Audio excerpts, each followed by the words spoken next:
مرکز ملی تستی تاجیکستان به فرزندان افسرانی که هنگام خدمت کشته و یا معیوب شدند برای امتحانهای داخلشوی سال 2017 امتیاز داده است.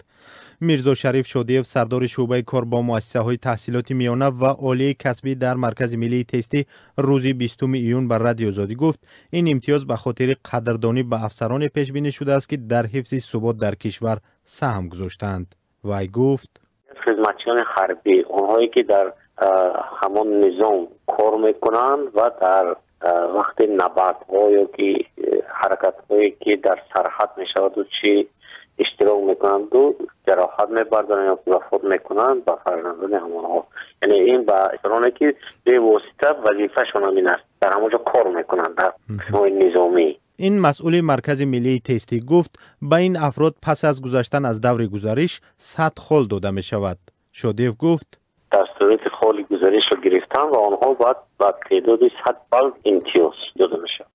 خال علاوگی به داوطلبان برای داخل شدن به دانشگاه دلخواه و تحصیل بی پول کمک می کند. حبیب الله خالقوی 20 ساله ساکن شهر دوشنبه که پسر یک افسر معیوب است در صحبت بر رادیو آزادی گفت 2 سال باز برای داخل شدن به دانشگاه حقوق و تجارت حجت می سپارد ولی خال برای وارد شدنش کمی می کند. او گفت حالا تمام حجت های پدرش را به مرکز ملی تستی سپرده است.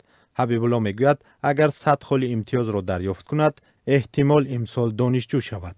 قبل از این مرکز ملی تستی به جوانانی که خدمت حربی را انجام دادند 75 خال علاوگی امتیاز مقرر کرده بود.